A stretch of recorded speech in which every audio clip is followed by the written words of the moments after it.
जावा तेरे खेतों में लहरावा इतनी सी है दिल की आरज़ू।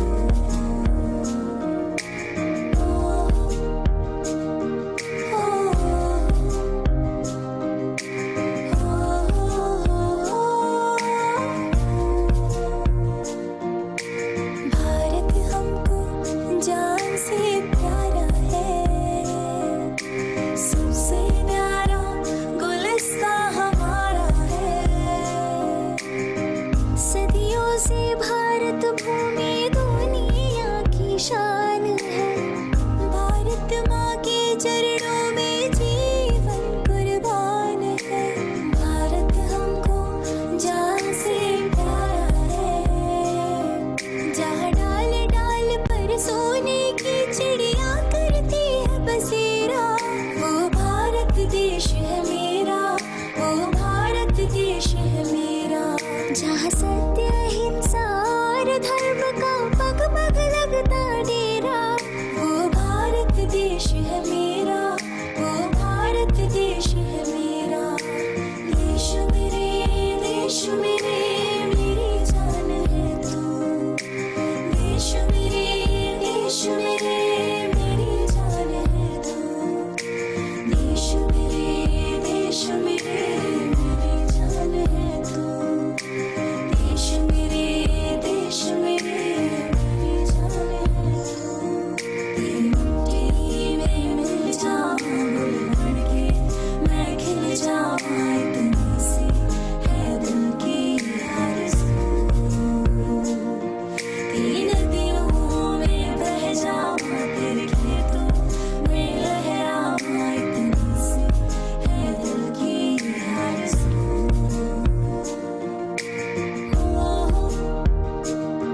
हो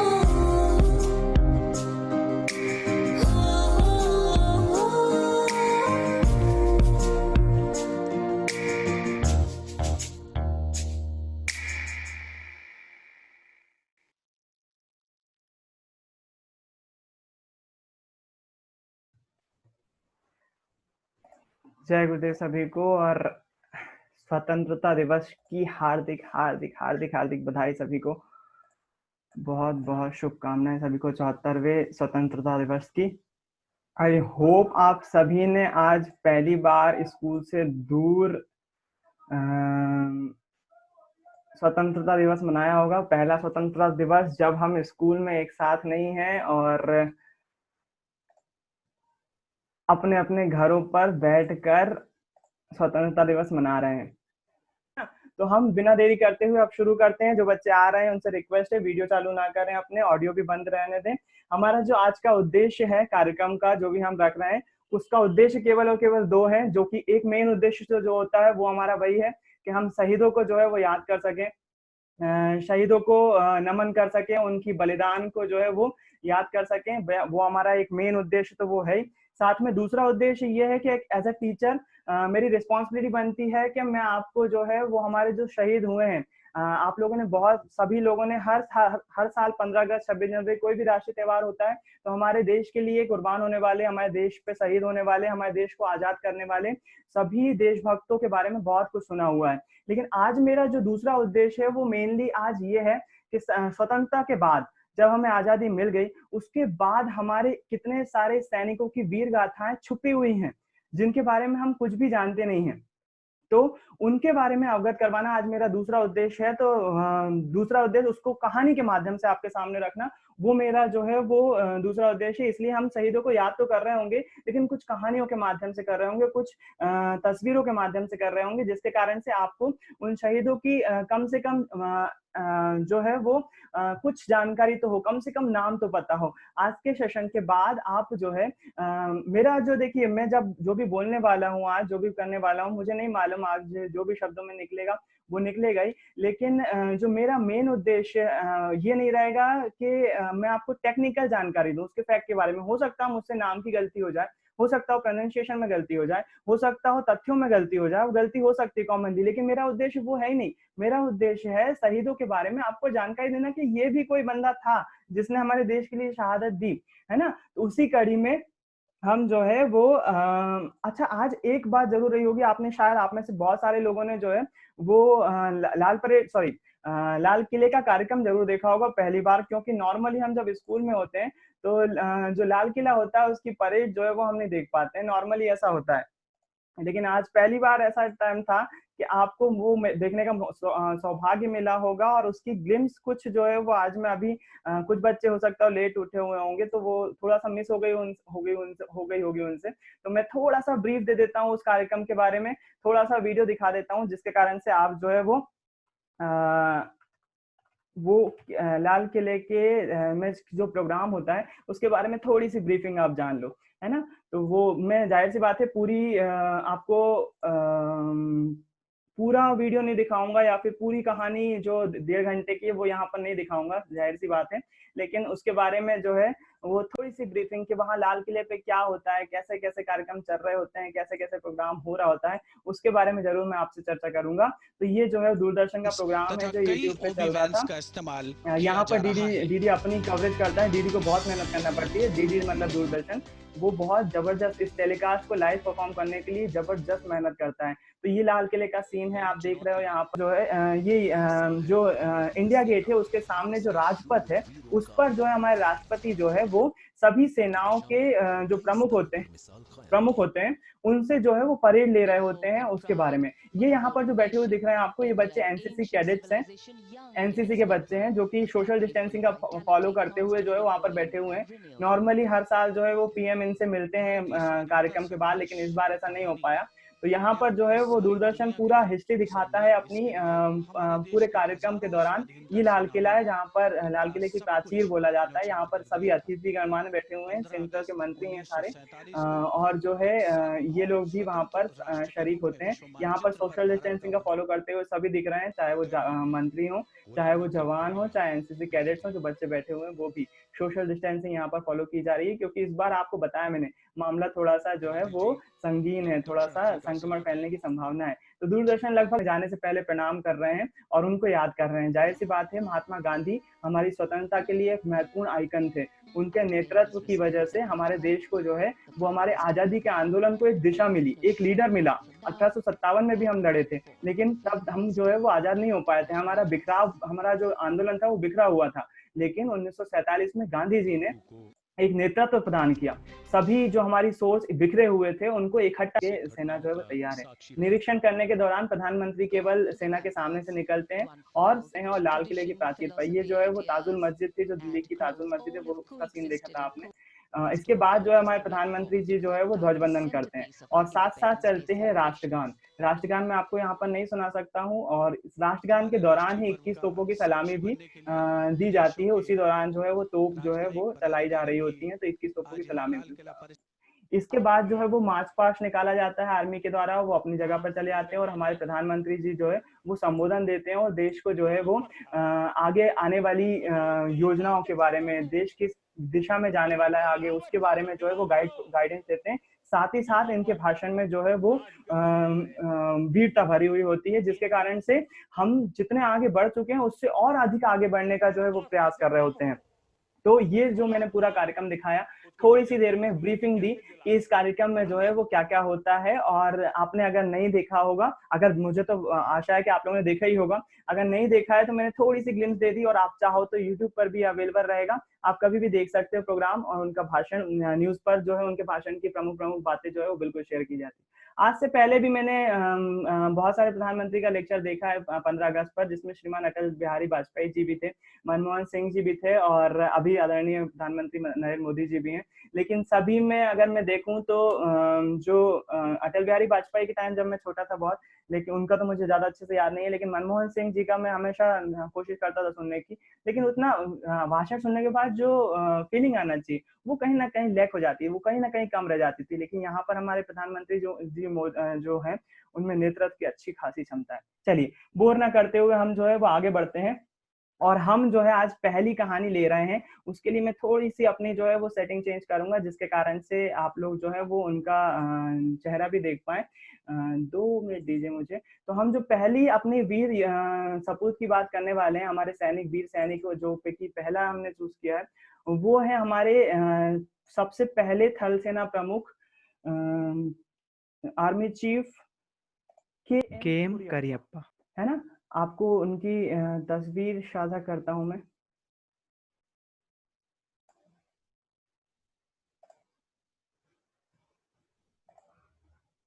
तो यहाँ पर आपको मेरे बैकग्राउंड में पीछे जो है वो आपको हमारे फील्ड मार्शल के एम करियप्पा के तस्वीर दिखाई दे रही होगी।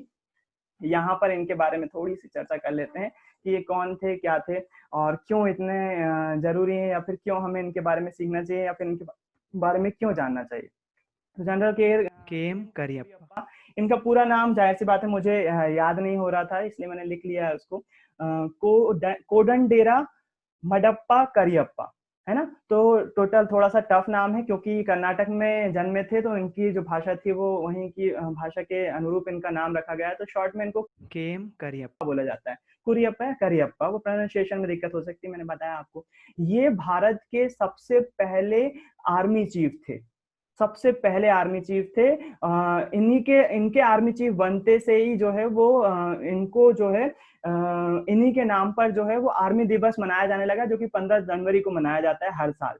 तो ये भारत के सबसे पहले आर्मी चीफ थे। अब इनके बारे में हमको क्या जानना चाहिए? पहली बात तो ये इंपॉर्टेंट हो गई कि ये जो थे पहले जो हमारी सेना थी वो ब्रिटिश सेना थी, और बाद में जब देश आजाद हुआ तो वही भारतीय सेना बन गई। ब्रिटिश सेना में भी इनका जो है वो स्थान था। उसके बाद जो है वो भारत के पहले जो है वो भारतीय सेना प्रमुख भी बने।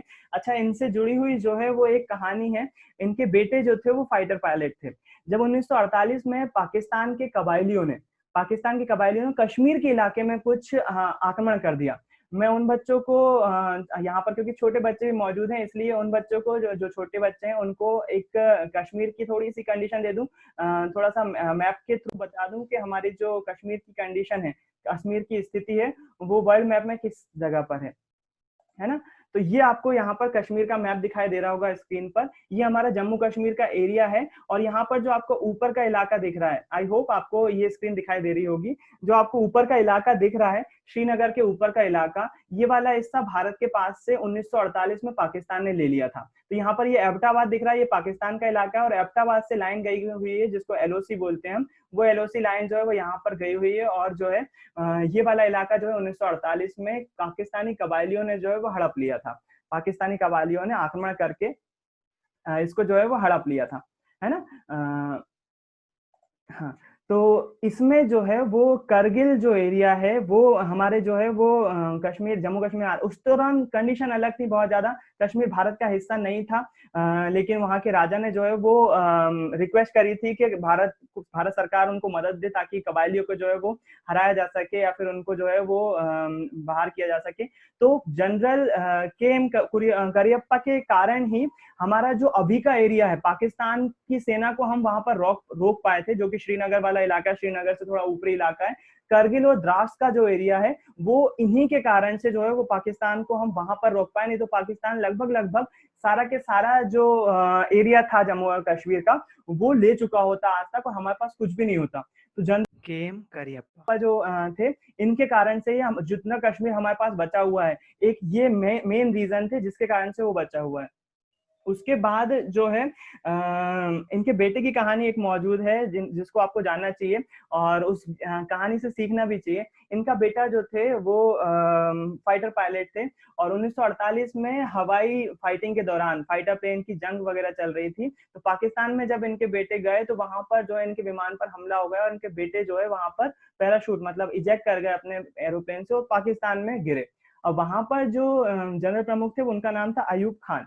अब अयूब खान जी जो थे वो हमारे जो सेना प्रमुख बने बाद में के एम करियप्पा जी के जो थे वो मित्र रहे थे। तो उनके बेटा जब वहां पर पकड़ लिया गया उनको जिंदा, तो उन्होंने, अयूब खान ने जो है इनके बेटे को जो है वो कुछ भी रेडियो पे, विशेष रेडियो पे खबर दौड़ाई कि इनको कुछ भी नहीं किया जाए, इनको कुछ भी नहीं करना आपको, इनको सही सलामत जो है वो हमारे पास ले आइए आप। उसके बाद जो है इन्होंने जो उनके सेना प्रमुख थे अयूब खान जी ने जो है वो इनसे बात करी, और बोले आप चाहो तो मैं आपके बेटे को बिना कुछ शर्त रखे जो है वो अभी भारत भेज सकता हूँ, तो आप क्या चाहते हैं।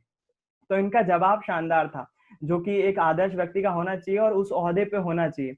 इन्होंने अयूब खान जी से बोला कि आप मेरे बेटे के साथ भी वही सलूक कीजिए जो आप बाकी युद्ध बंदियों के साथ करने वाले। देखिए, ये बात बोलने के लिए बहुत आसान हो जाती है।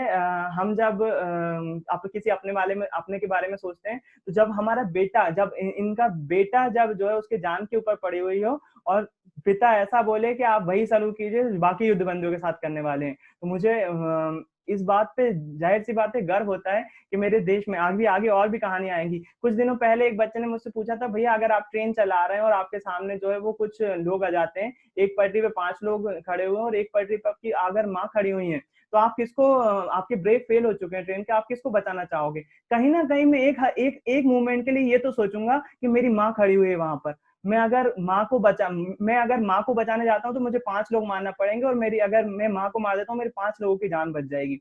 कहीं ना कहीं मुझे एक क्षण तो ये सोचने को मिलेगा कि मेरी माँ खड़ी हुई है। लेकिन यहाँ पर जो है वो वीरता की कहानी, जो वीर पुरुष होते हैं, जो महापुरुष होते हैं, वो इसी तरह से काम लेते हैं।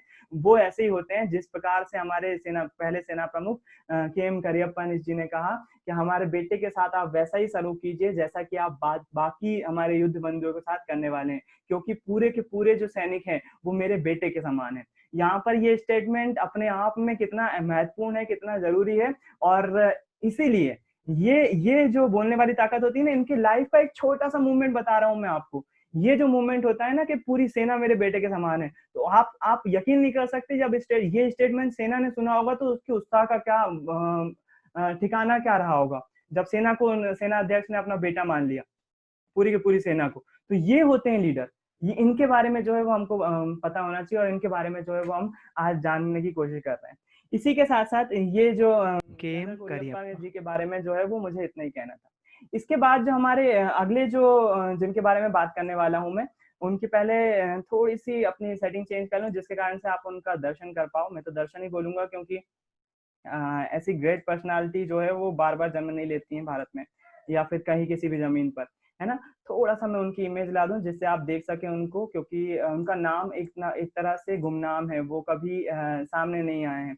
तो अगले जो हमारे वॉरियर हैं, अगले जो हमारे हीरो हैं जिनके बारे में मैं चर्चा करने वाला हूँ, वो है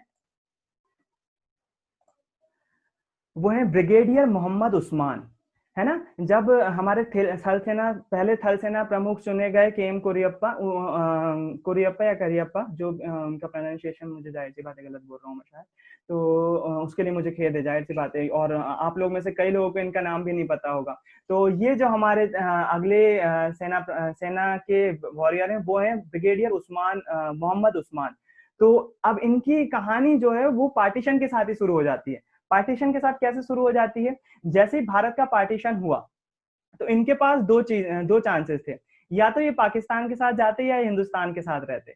पाकिस्तान के जो प्रमुख थे, जो देश के प्रमुख थे, मोहम्मद अली जिन्ना, और वहां के सेना प्रमुख या जो भी ओहदे पे थे, अयूब खान जी, उन्होंने भरपूर कोशिश करी कि ब्रिगेडियर मोहम्मद उस्मान को जो है वो पाकिस्तान की तरफ शामिल कर लें।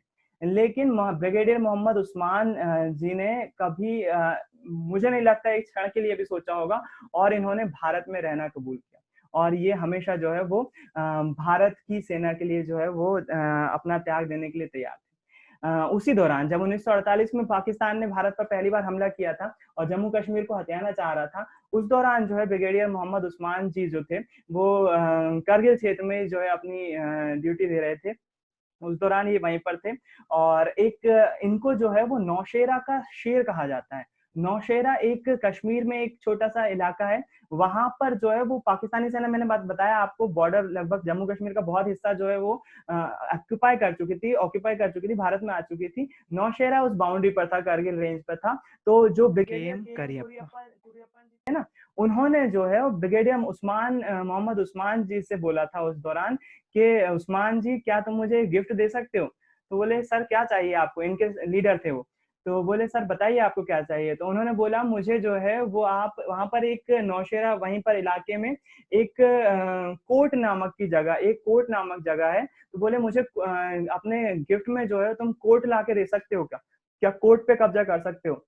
इन्होंने जो है जबरदस्त रणनीति अपनी तैयार करी और अपनी पूरी कमांड को, ब्रिगेडियर जो होता है वो कमांड का प्रमुख होता है, इनके अंदर जो ब्रिगेडियर कमांड होती है उसके अंदर जो है वो कई टुकड़ियां आती हैं। तो उसके पहले आपको थोड़े से मैं जो हमारी थल सेना होती है उसकी रैंकिंग दिखाना चाहूंगा, ताकि आप में से बहुत सारे बच्चे जानते भी होंगे लेकिन बहुत सारे नहीं भी जानते होंगे, इसलिए मैं जो है एक रैंकिंग का आपको इमेज दिखाता हूँ जिससे आप पहचान सको। यहाँ पर जो रैंकिंग की बैचेस दिख रहे हैं तो आपको ये स्लीव्स दिख रही हैं। ये स्लीव्स जो हैं वो आपने देखा होगा पुलिस वाले भी लगाते हैं कंधों पर, उनके कंधों पर जो है ऐसी स्लीव्स लगी रहती हैं। इनका कुछ ना कुछ मतलब होता है, हर एक बैच का अलग अलग मतलब होता है।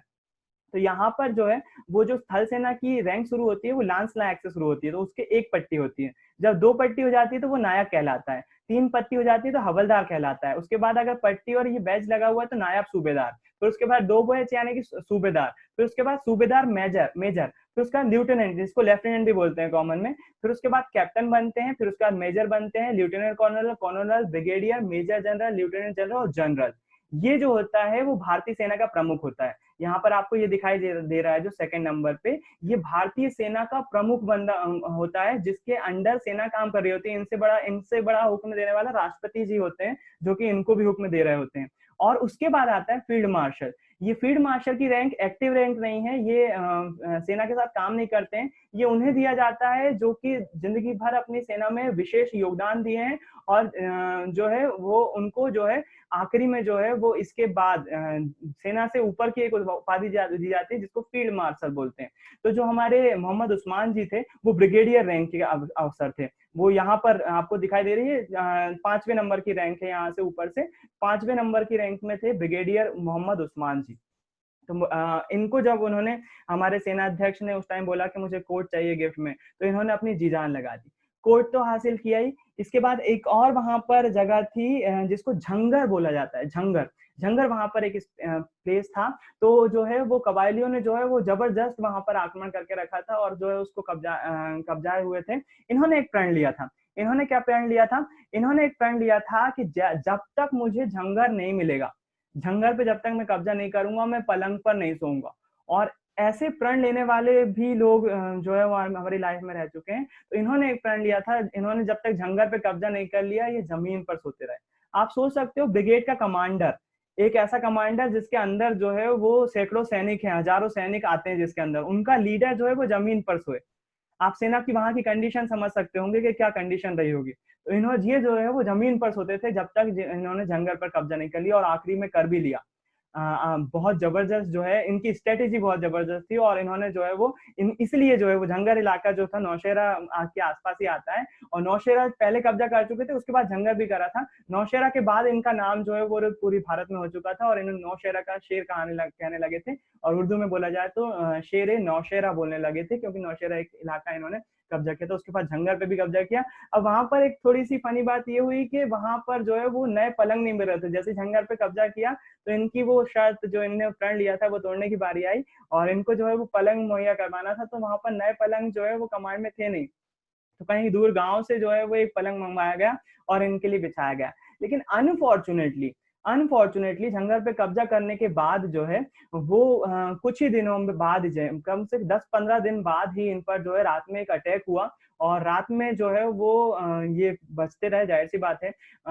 स्ट्रेटेजी जबरदस्त, आप इनके बारे में सुनिएगा तो पढ़िएगा तो आपको पता चलेगा कि एक बार इन्हीं के उसी रात की कहानी है ये, जब रात में जो है वो इनके ऊपर आर्टिलरी फायर हुआ। आर्टिलरी फायर मतलब कि तोपों से गोले दागे गए जिस एरिया में इनके कैंप लगे हुए थे। तो ये छिपते छिपाते जो है वो एक पत्थर के पीछे छुपे हुए थे। सब लोग आड़ ले लेते हैं जब भी ऊपर से तोप बरस रहे होते हैं सैनिक वगैरह। तो ये इन्होंने क्या करा, पत्थर के पीछे एक आड़ ले ली, और इनका जो कमांडर था, इनके पास भी जाहिर सी बात है आर्टिलरी सपोर्ट था। तो जो गोले आ रहे थे वो आ रहे थे दक्षिण की तरफ से गोले आ रहे थे। तो इन्होंने इनके जो नीचे काम करने वाला था, हमारी जो आर्टिलरी थी वो दक्षिण में हमला कर रही थी जहां से गोले आ रहे थे। तो वहां पर इन्होंने एक ऑर्डर दिया, इन्होंने अपने जूनियर को ऑर्डर दिया कि तुम पश्चिम की तरफ गोले दागो। तो जो जूनियर था वो अपने आप, उन्हीं का वाक्य है ये, आप यूट्यूब पर सर्च कर सकते हो। उन्होंने खुद बोला कि सर हमारे पास गोले दक्षिण से आ रहे हैं, आप मुझे पश्चिम पे आर्टिलरी फायर करने के लिए बोल रहे हो। तो बोले आप करिए। तो उन्होंने उनकी बात मानी, किसकी? इनकी ब्रिगेडियर मोहम्मद उस्मान की बात मानी और पश्चिम में गोले दागना शुरू करे। और जैसे ही पश्चिम में गोले दागना शुरू करे तो गोले आना अपने आप बंद हो गए। बोले ये कैसे हुआ? तो इन्होंने जवाब दिया, या फिर इनको जवाब देने की जरूरत ही नहीं पड़ी, क्योंकि वो बहुत ज्यादा उन्होंने वो खुद समझ गए कि जो पश्चिम में जो लोग बैठे हुए थे ना, वो इनकी लोकेशन दक्षिण में बैठे हुए तोपखानों को भेज रहे थे। मतलब वो लोकेशन भेज रहे थे कि आपको गोले कहाँ गिराना है। तो इन्होंने पश्चिम में जो है वो गोले दगवाए, और वो जो लोग थे जो लोकेशन बता रहे थे इनकी, वही मर गए। तो फिर वो तोप के गोले फेंकेंगे कहाँ? क्योंकि अगर वो फेंकते हैं तो हो सकता है इनके सैनिकों के ऊपर ही गिरे, है ना? इसके कारण से ये होता है स्ट्रेटेजी। अब मैंने केवल एक छोटा सा वाक्य सुनाया कि स्ट्रेटेजी कितनी शानदार रही होगी, किस लेवल के महान इंसान रहे होंगे। लेकिन अनफॉर्चुनेटली कुछ दिनों बाद, मतलब उसी दौरान जो है इनकी जो है वो एक गोला फटने से, वहीं पर आर्टिलरी फटने से जो है इनकी डेथ हो गई, और ये शहीद हो गए वहीं पर। और इनको मरणोपरांत जो है वो महावीर चक्र से, आपको यहाँ पर दिख रहा होगा, महावीर चक्र से जो है उनको सम्मानित किया गया। 1947-48 की लड़ाई थी। और यहाँ पर इनके मरते टाइम जो है वो एक स्टेटमेंट था जो कि आप यहाँ पर पढ़ सकते हो। I am dying but let not the territory we are fighting for fall for the enemy. मतलब मैं मर जरूर रहा हूँ, लेकिन झंगर, जिस जगह के लिए हम लड़ रहे थे, जिस जगह के लिए मैं मर रहा हूँ, उसको कभी भी जो है वो दुश्मन के हाथों मत पड़ने देना। ये इनके आखिरी शब्द थे। तो आप सोच सकते हो क्या माहौल रहा होगा, कितनी ज्यादा उत्साह रहा होगा, क्या वीरता के से लड़े होंगे उस दौरान। तो ये थे हमारे ब्रिगेडियर मोहम्मद उस्मान, जिन्होंने जो है वो शहादत। इनके बारे में एक और कहा जाता है, जो ब्रिगेडियर रैंक के अधिकारी होते हैं, वो नॉर्मली केवल जो अपने नीचे लेवल के अधिकारी होते हैं उनको केवल कमांड दे रहे होते हैं। तो आज तक किसी भी फाइट में जो है वो ब्रिगेडियर लेवल का सैनिक या फिर जो ऑफिसर होता है वो बहुत कम मरते हैं, नहीं मरते हैं। ये इकलौते एक सदस्य हैं भारतीय सेना में जो ब्रिगेडियर रैंक का होते हुए भी शहीद हुए। तो इनके नाम एक और रिकॉर्ड दर्ज है, रिकॉर्ड मौजूद है कि एक अफसर होते हुए फील्ड पे जो है थे, और इसी दौरान जो है इनको शहादत मिली। तो ये वाला रिकॉर्ड भी इनके नाम पर है, जो कि इनको जो है वो अमर बना देता है, और हमको जो है वो एक मोटिवेशन देता है कि ये ऐसे भी हमारे पास जो है वो शहीद रहे। इसी के साथ साथ इनकी जो डेथ हुई थी वो 35 वर्ष में हुई थी। अगर ये शहीद उस दौरान ना होते तो शायद ये भारत के पहले मुस्लिम आर्मी चीफ होते। शायद ऐसा हो सकता था, क्योंकि इनकी एज बहुत कम थी। 35 साल में ब्रिगेडियर बन गए थे, केवल 3 पोस्ट बाकी थी आर्मी जनरल बनने के लिए, आर्मी चीफ बनने के लिए। तो ऐसा कहा जाता है कि ये अगर जीवित रहते तो ये भारत के पहले मुस्लिम भारतीय प्रमुख बनते। लेकिन अनफॉर्चुनेटली जो है इनकी शहादत हो गई उस इंसिडेंट में, और हमने जो है वो पहला अपना भारतीय मुस्लिम जो चीफ था उसको खो दिया, है ना? तो एक कहानी इनकी आपने सुनी। अगली जो कहानी मैं बताने वाला हूँ, उसको बताने से पहले जरूरी नहीं, ये हमारे पास बिल्कुल वीरता की कहानी जो है वो शहीदों की मौजूद है, लेकिन इसके अलावा भी कई राजनीतिक चेहरे भी रहे हैं जो कि देशभक्ति से कम नहीं थे। जिनमें से एक प्रमुख थे हमारे पूर्व प्रधानमंत्री लाल बहादुर शास्त्री जी। लाल बहादुर शास्त्री जी के बारे में मैं बहुत बार बच्चों को कहानी सुना चुका हूँ, और उनकी जो है वो 2 कहानियां मुझे बहुत अच्छी लगती हैं। एक बार लाल बहादुर शास्त्री जी से बोला गया कि सर जो है आपके लिए एक ट्रेन में एक विशेष डब्बा बनाया गया है। उस टाइम डब्बे में एसी नहीं होते थे तो गर्मी लगती थी। तो लाल बहादुर शास्त्री जी ने बोला था मैं ट्रेन से यात्रा करना है, तो उनके लिए एक स्पेशल डब्बा तैयार किया गया जिसमें कूलर लगाया गया, और लाल बहादुर शास्त्री जी ने उसमें जाने से मना कर दिया। वो जो है वो उसमें नहीं गए, और वो डब्बा आज भी जो है वो मेमोरीज में रखा हुआ, उनकी मेमोरीज में जो है वो रख दिया गया है। और वो आज भी जो है वो किसी प्लेस पे, मुझे प्लेस का नाम तो नहीं पता है, लेकिन आज भी जो है वो रखा हुआ है, आज भी उनकी याद में। तो लाल बहादुर शास्त्री जी जो थे वो हमारे पूर्व प्रधानमंत्री, और ऐसे ऐसे इंसिडेंट। एक इंसिडेंट ये था। दूसरा इंसिडेंट ये था कि हमारे जो लाल बहादुर शास्त्री जी थे उस टाइम 1965 में जो है वो भारत और पाकिस्तान के बीच युद्ध छिड़ गया। 1965 में जो है वो जब युद्ध छिड़ा तो हमारे देश जो है वो अकाल से जूझ रहा था, खाने के लिए खाना नहीं था। तो लाल बहादुर शास्त्री जी ने लोगों से आह्वान किया कि आप जो है वो एक टाइम का व्रत रखिए। इस आह्वान करने से पहले जो है उन्होंने अपने परिवार से पूछा, अपनी वाइफ से पूछा, अपने बच्चों से पूछा, क्या तुम जो है वो एक टाइम का खाना छोड़ सकते हो देश के लिए? तो उनके वाइफ और बच्चों ने हाँ करी। उसमें बहुत उत्साह से जो है उनको बोला कि हाँ बिल्कुल हम छोड़ सकते हैं। तो पहले उन्होंने खुद उपवास रखा, एक दिन खाली एक दिन खाना छोड़ा, एक टाइम खाना छोड़ा, और जो है वो उन्होंने फिर उसके बाद जब वो खुद रख पाए उसके बाद लोगों से आह्वान किया कि आप जो है वो देश के सैनिकों के लिए जो है वो एक टाइम जो है वो खाना बंद कर दीजिए, ताकि जो राशन बचेगा वो हम सैनिकों को दे पाए। उससे असला बारूद कर सके, उनके लिए रसद पहुंचा सके। तो ऐसे प्रधानमंत्री थे हमारे पूर्व प्रधानमंत्री लाल बहादुर शास्त्री जी, है ना। इसी दौरान 1965 में एक और कहानी है जो कि है अब्दुल हमीद की। अब्दुल हमीद एक गनर थे जिन्होंने जो है वो कई सैनिकों को मार डाला था। तो उसके लिए जो है वो थोड़ा सा मेरे पास टाइम कम है, तो आप एक काम करिए, एक बार फिर से ज्वाइन कर लीजिए ताकि मैं वो कहानी आपको कंटिन्यू कर पाऊं और अब्दुल हमीद के बारे में आपको कुछ कहानी सुना पाऊं। तो आप अगर बोर हो रहे हैं तो आप बिल्कुल आप फ्री हैं, आप बिल्कुल भी ज्वाइन नहीं करें, मुझे कोई आपत्ति नहीं है उसमें। अगर आपको थोड़ा बहुत भी इंटरेस्ट आ रहा है या फिर समझ आ रही हैं चीजें तो कृपया कर फिर से ज्वाइन करें, एक बार फिर से ज्वाइन करें। मैंने कल बहुत छोटे से पीरियड पर बच्चों से बोला था कि आप जो है वो कुछ भी अगर कर सकते हैं आज के प्रोग्राम के लिए, चाहे वो पेंटिंग हो, डांसिंग हो, सिंगिंग हो, कुछ भी अगर आप कर सकते हैं तो बिल्कुल करिए। और उस शॉर्ट पीरियड के दौरान जो है मुझे 6 पेंटिंग प्राप्त हुई है। उन बच्चों के लिए मैं पहली बात तो धन्यवाद बोलूंगा कि इतने छोटे से समय के लिए उन्होंने जो है वो टाइम निकाला और पेंटिंग करी, जिसमें से एक पेंटिंग जो है वो आपके सामने ही बनाई है क्लास 10th से लक्ष्मी ने। लक्ष्मी बहुत बहुत थैंक यू पेंटिंग बनाने के लिए। उसके बाद जो है वो 12th क्लास से मानसी ने एक पेंटिंग बनाई है जिसमें लिखा हुआ है freedom in the mind, faith in our words, pride in our souls, let's salute the nation on this independence day. Freedom in mind मतलब कि स्वतंत्रता हमारे दिमाग में हो, फेथ यानी कि आस्था हमारे शब्दों में हो, प्राइड यानी कि गर्व हमारी आत्मा में हो। चलिए इन तीनों शब्दों के साथ जो है वो आज हम स्वतंत्रता दिवस सेलिब्रेट करते हैं। मानसी बहुत बहुत धन्यवाद आपको पेंटिंग बनाने के लिए। उसके बाद नेक्स्ट पेंटिंग मुझे भेजी है नीलिमा ने क्लास 10th से, उन्होंने भी एक बहुत सुंदर सी पेंटिंग बनाई है। नीलिमा थैंक यू आपकी बहुत सुंदर सी पेंटिंग करने के लिए, बहुत ही अच्छा संदेश आपने पेंटिंग के माध्यम से दिया। एक बर्ड जो है वो पिंजरे से घूम रही है, आज़ादी, आज़ादी का अगर कोई चित्र में इससे अच्छा कोई बयान नहीं कर सकता आज़ादी को। अगली पेंटिंग जो है वो प्रेरणा ने भेजी है 12th क्लास से, उन्होंने भी जो है वो एक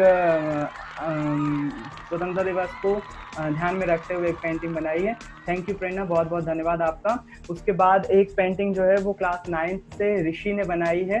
ऋषि इतने शॉर्ट नोटिस पे पेंटिंग बनाने के लिए बहुत बहुत थैंक यू बेटा। अगली पेंटिंग जो है वो 9th क्लास से शिवानी चंदेल ने भेजी है। शिवानी बहुत बहुत धन्यवाद आपका बनाने के लिए ये, और ये पोर्ट्रेट जो है वो आसानी से हमें जो है वो महात्मा गांधी की याद दिला रहा है। तो इतनी पेंटिंग मुझे आज जो है वो इतने शॉर्ट नोटिस पे आपको देने के लिए आप सभी का बहुत बहुत धन्यवाद, है ना। और मेहनत करने के लिए बेटा बहुत अच्छे आप लोग, कई मैंने सभी लोगों को ये मैसेज भेजा था कि आप लोग कुछ भी कर सकते हैं, लेकिन कुछ बच्चों ने किया, बहुत अच्छा किया बेटा, आप लोगों ने किया कम से कम, है ना। जो मेहनत करता है उसको ही आगे जो है वो उसका परिणाम भी मिलता है और वही यादें भी रह जाती हैं, यादें बनाना जरूरी है। आपने मेहनत करी, बहुत बहुत धन्यवाद। अगले हम जो है वो सेशन पे आते हैं और अगली बात करते हैं हम। अगला जो हमारे वीर सपूत के बारे में बात करने वाले हैं, वो अगला जो टॉपिक है वो आपके सामने पीछे मेरे चेहरा दिख रहा होगा आपको। वो चेहरा है हमारे शहीद एक 1965 के जंग में शहीद अब्दुल हमीद जी का। नाम यहाँ पर देख सकते हो आप, अब्दुल हमीद जी। इनको जो है वो परमवीर चक्र से जो है वो सम्मानित किया गया है। 1965 में पाकिस्तान ने फिर से आक्रमण किया भारत पर, रीजन वही था कश्मीर। और कश्मीर के साथ साथ इस बार जो था हमारी सेना के हाथ जो है वो 1962 में चाइना से युद्ध में जो है वो हम बुरी तरह से परास्त हुए थे। बोलना अच्छा तो नहीं लगता है क्योंकि मेरी सेना पर मुझे गर्व होना चाहिए, लेकिन हमारे राजनीतिक नेतृत्व की कमी के कारण से हम 1962 में चाइना से एक जंग हारे थे।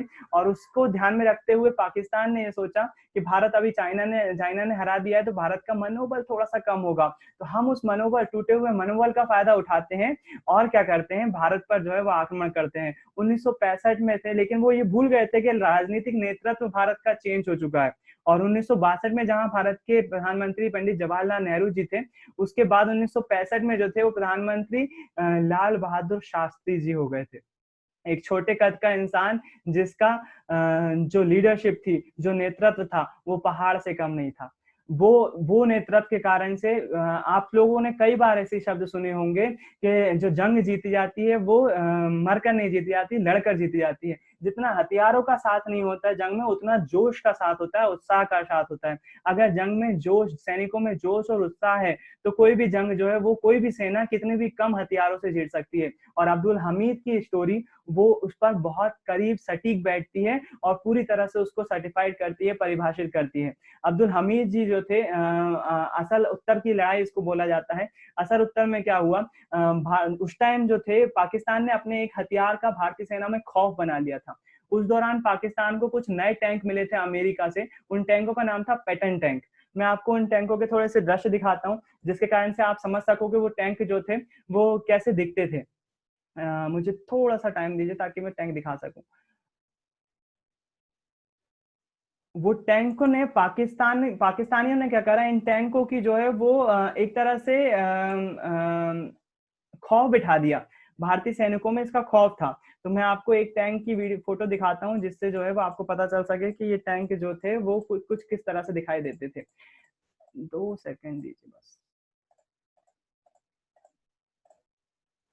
ये एक टैंक आपके सामने आ रहा है जो कि 1965 की लड़ाई के दौरान जो है वो हमने मार गिराया था। ये एक दृश्य आपके सामने जो दिख रहा है, ये पैटर्न टैंक का दृश्य है। और इसको इस प्रकार के जो थे, अमेरिका से पाकिस्तान ने कुछ पैटर्न टैंक खरीदे हुए थे और भारतीय सेना में इसका भयंकर खौफ था क्योंकि नए हथियार थे। भारत के पास इसके ना लड़ने के पीछे एक रीजन, मतलब उस भय बनने के पीछे एक रीजन था क्योंकि 1962 में हम बुरी तरह से चाइना से जो है वो पराजित हुए थे। तो इन पैटर्न टैंकों ने क्या करा, भारतीय सैनिकों में खौफ भर दिया कि ये जो है वो बहुत जबरदस्त डेंजरस होते हैं और हम जो है इससे आसानी से नहीं जीत सकते, हम जो है इससे बहुत जल्दी हार जाएंगे।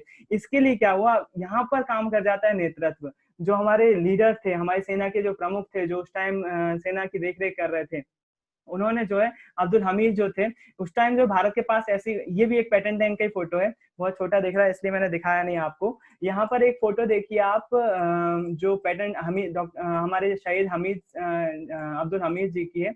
वो फोटो आपको दिखाता हूँ मैं। ये फोटो, यहाँ पर आपको जो पीछे बैकग्राउंड में जिप्सी दिख रही है, ये हथियार था इनके पास। हमारे जो सैनिक परमवीर चक्र विजेता अब्दुल हमीद जी हैं, उनको जो है वो ये वाली जिप्सी पे सवार थे। वो इस जिप्सी पे एक गन लगी हुई आप देख सकते हो। तो वहां पर सामने पाकिस्तानी टैंक थे और इनके पास ऐसी जिप्सी थी। असल उत्तर एक पंजाब का एरिया है। वहां पर क्या होता है, 1965 की जंग के दौरान वहां पर पाकिस्तानी की सेना की पूरी टैंक रेजिमेंट जो है वो हमला कर देती है और इसकी भनक इनको लग जाती है। ये जिप्सी जो है वो आड़ में छुपा लेते हैं और पाकिस्तानी टैंक को आने देते हैं और 200 गज के नजदीक जब वो रहते हैं तो ये अपना पहला वार शुरू करते हैं। इस जरा सी जिप्सी ने उस अमेरिका के खौफ वाले पाकिस्तानों के 7 टैंकों को नष्ट किया। 7 टैंक, आपको हो सकता है आप गेम खेलने वाले बच्चे हो, पबजी वगैरह खेलते हो, तो आप बोलोगे 7 टैंकों को मारना कोई बड़ी बात नहीं है। लेकिन जब ये कहानी असल में हो जाती है तो दुनिया में ऐसे बहुत कम उदाहरण है जहां एक सैनिक ने इतने छोटे हथियार से इतने बड़े हथियार को मात दी है। तो पैटर्न टैंक के 7 टैंकों को जो है इन्होंने अपनी इस जरा सी जिप्सी और उस मशीन गन से मार दिया। क्यों? क्योंकि हौसला बुलंद था। अनफॉर्चुनेटली इंसिडेंट ये हुआ। अच्छा, यहाँ पर एक मदद इनकी प्रकृति ने भी करी। बोलते हैं ना, जब आपके अंदर जज्बा हो, जोश हो, तो फिर पूरी कायनात आपको मदद करती है। तो वो चीज जो है इनके साथ भी हुआ। उस दौरान पाकिस्तानी सेना ने पैटर्न टैंकों की काबिलियत को ओवर क्वालिफाइड मान लिया, ओवर क्वालिफाइड जज कर लिया। उसके कारण से क्या हुआ, इन्होंने इस बात पे ध्यान नहीं दिया कि पंजाब में उस दौरान जो है वो धान की खेती हो रही थी और जो पंजाब में जो आप देखते हो किसानों में जो नहरें होती हैं, खेतों में जो नहरें होती हैं, उनमें जो है वो पानी लगातार बहता रहता है। हमारी सेना ने यहाँ पर चालाकी दिखाई, जो क्योंकि बोलते हैं ना, वार और जंग में लव और प्यार, मतलब लव और जंग में, वार एंड लव में सब कुछ पॉसिबल है, सब कुछ कर सकते हैं। हमारी सेना ने यहाँ पर चालाकी ये करी कि जो नहर होती है उसको तोड़ दिया। उसके कारण से क्या हुआ, उस नहर का पानी पूरा के पूरा खेतों में हो गया। अब ये पैटर्न टैंक लाए तो बड़ी कॉन्फिडेंस से, वहां से पूरी टैंक रेजिमेंट जो है वो आ गई, लेकिन जब वो खेत में आई तो ये पैटर्न टैंक जो है वो धंस गए, उस गीली मिट्टी में जो है वो धंस गए और जो है वो ये आगे नहीं बढ़ पाए। और इन्होंने जो है वो आसानी से, देखना ध्यान रखिएगा इस बात को, आप यहाँ पर मैं आसान वर्ड बोल नहीं सकता हूँ क्योंकि तोप को रोक जरूर दिया है लेकिन वहां गोला अभी भी छोड़ सकती है ना। तो वो गीले खेतों ने उन पैटर्न टैंकों को आगे नहीं बढ़ने दिया, उनको परेशानी होने लगी और वो धंस गए वहीं पर। और हमारी सेना ने इसका फायदा उठाया और उनको जो है वो नेस्ते नाबूद कर दिया। और कई पाकिस्तानी सैनिक जब वो टैंक धंस गए तो वो पैटर्न टैंक छोड़कर भाग गए कई लोग जो है वो भागकर वो टैंक जो वहीं पड़े रहा और उन टैंकों को कई बार जो है वो अभी बोला जाता है कि कई सालों तक जो है हमने इस्तेमाल करा उनके टैंकों को, क्योंकि वो हालत में सही थे, बस वो मिट्टी में धंस गए थे। कई टैंकों को तबाह भी कर दिया गया। लेकिन इस दौरान अनफॉर्चुनेट इंसिडेंट ये हुआ, जब अब्दुल हमीद जी आखिरी 7वें टैंक को मार रहे थे, तो उस दौरान इनका उस पर गोला चलाना हुआ और उस टैंक का गोला इनकी तरफ आया। तो अनफॉर्चुनेट इंसिडेंट में वो गोला इनसे टकराया और इनके चिथड़े उड़ गए। बोलना अच्छा नहीं लगता है, और लेकिन आप लोग को जानना जरूरी है कि सैनिक किस तरह से मर जाता है। इनके एक जो ड्राइवर था, जो जिप्सी चला रहा था, उसके शब्द ये थे, उन्होंने जब कमांड को सूचित किया कि अब्दुल हमीद जो है वो शहीद हो चुके हैं, तो इनके ऑफिसर्स को यकीन नहीं हुआ पहले तो, लेकिन जब ऑफिसर्स आए तो जो उनका ड्राइवर था, उन्होंने इनका जो है वो पूरा जो इनकी पसली थी उसको उनको उठाने की कोशिश करी, तो वो पसली हाथ में आ गई, पूरा अंग जो है वो चिथड़े उड़ गए थे और उनके जो हाथ और पैर वगैरह थे वो टुकड़ों में गिरे हुए थे। तो उस ड्राइवर ने जो है वो जगह जगह से उनके शरीर के टुकड़े, उनके पार्थिव शरीर के टुकड़े जो है वो इकट्ठे करे, और एक जगह पर जो है सर भी अलग हो गया था, तो पूरे शरीर के टुकड़े टुकड़े हो गए थे। तो इनके ड्राइवर ने उन सारे टुकड़ों को जो है वो इकट्ठा किया और जो है वो वहीं पर इनको जो है वो रस्म वहीं का मुस्लिम जो समुदाय का काजी होते हैं उनको बुलाया गया और पूरी रस्म अदायगी के साथ इनको जो है वो वहां पर दफनाया गया। आज भी इनका जो है वो स्मारक वहां पर बना हुआ है। तो ये जो थे, आप समझ सकते हो कि एक शहीद कितनी ज्यादा मेहनत के बाद शहीद कहलाता है, उसको कितना सम्मान मिलना चाहिए कि एक व्यक्ति जो है वो देश की खातिर अपने चिथड़े उड़ा दे रहा है, उसका बॉडी छिन्न भिन्न हो जा रही है पूरी। तो ये इनको सम्मान जो मिलना चाहिए वो मिलना ही चाहिए। इसलिए जो है वो अब्दुल हमीद हमारे हमेशा जो है वो हीरो रहेंगे, और हम जो है इनके बारे में बिल्कुल हमको जो है वो और ज्यादा नॉलेज होना चाहिए और इनको और ज्यादा बढ़ावा मिलना चाहिए, ताकि और लोग ऐसे जो है वो अब्दुल हमीद को जो है वो फॉलो करें और देश को ऐसे नौजवान मिले, है ना। इसके बाद जो कहानी आती है वो 1971 पे पहुंच जाती है, और 1971 में एक और राजनीतिक नेतृत्व मिलता है भारत को, जिसका नाम था iron lady the Indira Gandhi. 1970 के दशक में जो है वो इंदिरा गांधी सबसे पावरफुल महिला कही जाती थी पूरे विश्व में। क्यों? इसके दो रीजन थे। मैं इंदिरा गांधी जी के जीवन को जो है वो 50-50% में डिवाइड करता हूँ। एक 50% जो है उनका अच्छा व्यक्तित्व है, और एक 50% जो है उनकी एक खामी है, जिसके बारे में बात करना चाहता हूँ। थोड़ी सी बात करूंगा, ज्यादा नहीं, क्योंकि मुझे सैनिकों के बारे में ज्यादा बात करना है। तो 1970 के दशक में एक अच्छी बात क्या रही इंदिरा गांधी की, कि इंदिरा गांधी ने पाकिस्तान के दो टुकड़े कर दिए। मतलब जो पूर्वी पाकिस्तान था उसको अलग करके बांग्लादेश बनाने में एक महत्वपूर्ण भूमिका निभाई, और वहां पर लीडरशिप उनकी काम रही। और पाकिस्तान को जो अमेरिका सपोर्ट करता था उसको वो तक सपोर्ट नहीं मिला, विश्व का कोई सपोर्ट नहीं मिला। और हम इंदिरा गांधी के नेतृत्व में भारत ने पाकिस्तान से बांग्लादेश को आजाद करवा दिया और एक नए राष्ट्र का उदय हुआ। ये उनकी ताकत थी, जिसमें भारतीय सेना का नेतृत्व उन्होंने किया था। वो जो है एक पॉजिटिव वे है, 50% वो है। 50% खराब उनके जो दामन पर लगता है वो है इमरजेंसी। उन्होंने जो है वो आपातकाल लगवा दिया था, जिसके कारण से जो है वो हमारे जो देश के नागरिक थे उनको जबरदस्ती जेल में ठूस दिया गया, राजनेताओं को जेल में ठूस दिया गया, न्यूज चैनल वगैरह जो पत्रकार थे उनको भी जेल में ठूस दिया गया, जबरदस्ती लोगों की नसबंदी करवाई गई। तो वो एक काला दौर कहा जाता है भारतीय डेमोक्रेसी में, लोकतंत्र में, और वो मैं एक पक्ष मानता हूँ कि इंदिरा गांधी का जो है वो बुरा पक्ष भी रहा है। इसके बाद जो है वो अगली कहानी जो आ रही है इंदिरा गांधी जी के बारे में, क्योंकि हम एक स्टूडेंट हैं, हम एक पक्ष से बात नहीं कर सकते, इसलिए मैंने आपको इंदिरा गांधी जी के दोनों ही पक्ष बताए कि क्या मुझे उनका अच्छा लगता है और क्या बुरा लगता है। अगले जो हमारे सेना प्रमुख आ रहे हैं, जो सेना के नायक आ रहे हैं, जो हमारे वॉरियर आ रहे हैं, वो है जनरल सैम मानेकशॉ। यहाँ पर आपको फोटो दिख रही है और यहाँ पर उनका नाम दिख रहा है, सैम मानेकशॉ। इनका जन्म 3 अप्रैल 1914 को हुआ था, और इनकी मृत्यु जो है वो 27 जून 2008 को हुई है। अभी कुछ साल पहले जो इनकी मौत हुई थी।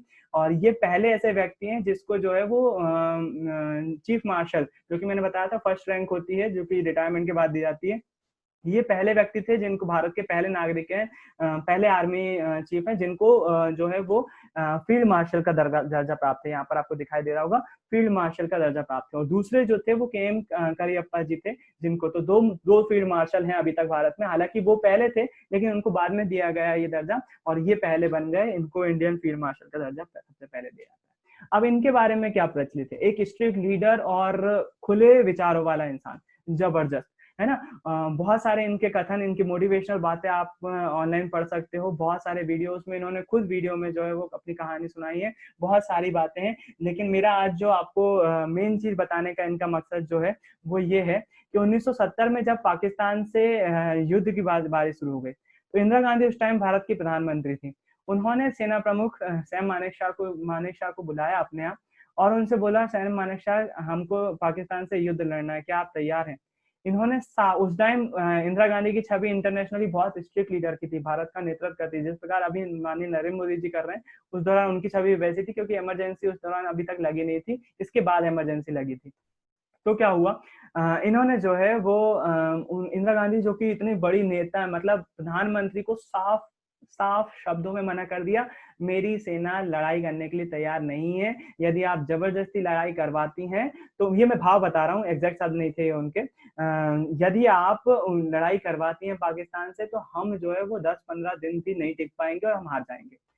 तो इंदिरा गांधी ने बोला, आप कैसे एक प्रधानमंत्री को मना कर सकते हो ऐसे डायरेक्ट, क्योंकि उस टाइम खौफ था इंदिरा गांधी का, लेकिन सेना अध्यक्ष ने जो है वो साफ मना कर दिया कि नहीं लड़ पाएंगे। तो फिर बोले, इंदिरा गांधी जी ने पूछा कि हम क्या कर सकते हैं, तो इन्होंने कहा कि आप मुझे जो है वो 6 महीने का वक्त दीजिए, 6 महीने के बाद अगर आप युद्ध लड़ते हैं तो मैं आपको जो है वो गारंटी देता हूँ कि हम विजयी होंगे। और हुआ वही, 1971 में पाकिस्तान के पूर्वी पाकिस्तान में 90,000 सैनिकों ने जनरल मानेकशॉ के सामने जो है वो सरेंडर किया। 90,000 सैनिक द्वितीय विश्व युद्ध के बाद जो है वो सबसे बड़ा एक रिकॉर्ड है, जो कि मेरे ख्याल से द्वितीय विश्व युद्ध से भी ज्यादा है कई मायनों में, है ना। तो 90,000 पाकिस्तानी सैनिकों ने जनरल मानेकशॉ के सामने जो है वो सरेंडर किया। और इन्होंने जो 90,000 सैनिक थे, वहां पर जब वो सैनिक जो है वो पाकिस्तान गए, तो इनकी जो है वो खूब तारीफ करते थे, इनके बारे में बहुत ज्यादा जो है वो तारीफ सुनने में आती थी।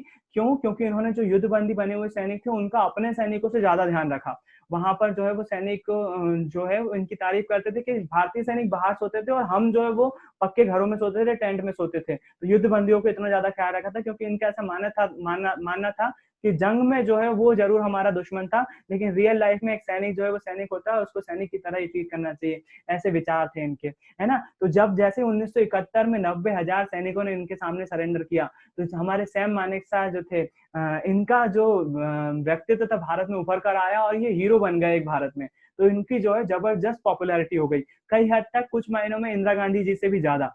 तो अब इस दौरान क्या हुआ, इस दौरान जो हमारे देश का सेना होती है ना, वो सेना के पास इतनी ताकत होती है कि वो जो है वो देश का तख्ता पलट कर सकती है, सरकार पलट सकती है। अगर अभी भारत का चीफ चाहे, जनरल जो आर्मी चीफ है, वो चाहें तो अपनी आर्मी के थ्रू हथियारों के दम पर पार्लियामेंट पे कब्जा कर लें और खुद को प्रधानमंत्री घोषित कर दें, ऐसा हो सकता है। तो यही जो खासियत, यही जो बात थी ना, इंदिरा गांधी को कहीं ना कहीं से पता चल गई कि जनरल सैम मानेकशॉ जो है वो दिल्ली पर कूच करने वाले हैं और तख्ता पलट करने वाले हैं। इसको वर्ड बोला जाता है कि यूज किया जाता है, तख्ता पलट।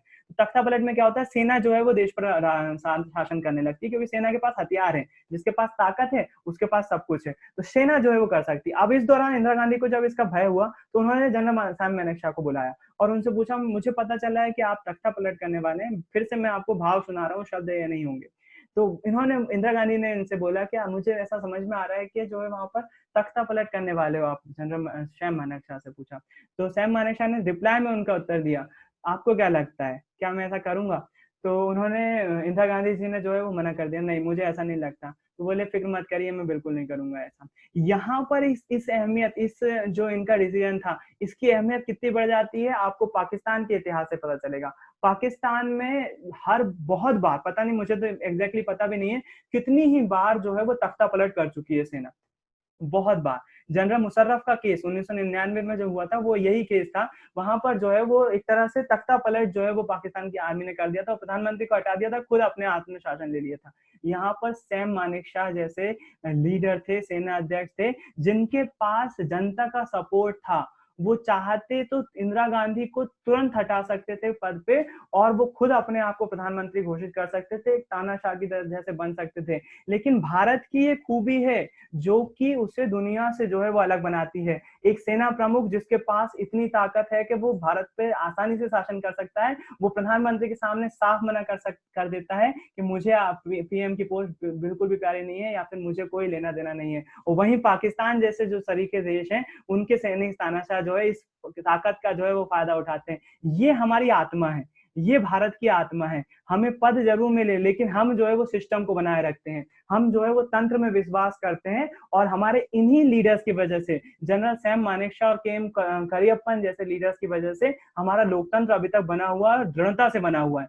ऐसी चीजें जो है वो लोकतंत्र की जड़ें मजबूत करती हैं, जिसके कारण से जो है वो हमारा फ्रीडम बनी रहती है। नहीं तो जो है वो देश में अस्थिरता का माहौल होता है। कई देश हैं ऐसे, आपको इतिहास पढ़ोगे, वर्ल्ड हिस्ट्री पढ़ोगे, तो आपको कई देश ऐसे मिल जाएंगे जहां पर सैनिक तानाशाही ने जो है वो रिकवर किया और देश में जो है वो हलचल मचा दी। और उन सभी देशों का इतिहास है, जितने भी देशों में ऐसा हुआ है, वहां पर जो है वो लोग खुशी से नहीं रह पाए, चैन से नहीं रह पाए, वहां पर जो है लगातार हत्याएं और युद्ध की चीजें चलती रहती हैं। ये हमारी भारत की खूबी है। ऐसे हमारे यहाँ जनरल सैम मानेकशॉ जैसे लीडर हुए हैं, ऐसे हमारे यहाँ सेना प्रमुख हुए, ऐसे जवान हुए जिनके पास ताकत होते हुए उन्होंने उसका कभी भी मिसयूज नहीं करा। ये भारत की खूबी है, तो जिसके बारे में आपको पता होना चाहिए। तो ये थे सैम मानेकशॉ, जिनके बारे में आपको पता होना चाहिए। और इसके बारे में मैंने आपको एक स्टोरी बताई, जिसके कारण से आपको सैम मानेकशॉ में जो है वो इंटरेस्ट जगे, और जो है इनके बारे में आप कभी जो है वो कोशिश करें इनके बारे में जानने की, है ना। तो इंदिरा गांधी का दशक खत्म होता है, और इसी दौरान में आपको एक बच्चों ने एक सॉन्ग तैयार किया है, मुझे सुनाते हुए उसको कोई भी, देखिए बच्चों ने बहुत कम छोटे से टाइम पीरियड में इसको तैयार किया है। मेरा ये राइट बनता है कि उनकी मेहनत को जाया ना जाने दूं, और ये सॉन्ग आपके सामने प्रस्तुत करूं, है ना। हो सकता है आप में से पसंद ना आए, किसी को मत आने दीजिए, कोई दिक्कत नहीं है, लेकिन मुझे बच्चों की मेहनत जो है वो मेरे लिए ज्यादा इंपॉर्टेंट है। आपको पसंद आए या ना आए, लेकिन मैं आज के त्योहार में इस प्रोग्राम को शामिल कर रहा हूँ। आपको जो सॉन्ग सुनाई दे रहा है वो आज ही बच्चों ने इसको तैयार करके भेजा है, तो वो मैं आपको सुना रहा हूँ। जिन बच्चों को साउंड अगर नहीं आएगा, अगर आपको साउंड नहीं आता है, तो आप जो है वो जॉइन ऑडियो पे क्लिक करिएगा, आपको साउंड आने लगेगा।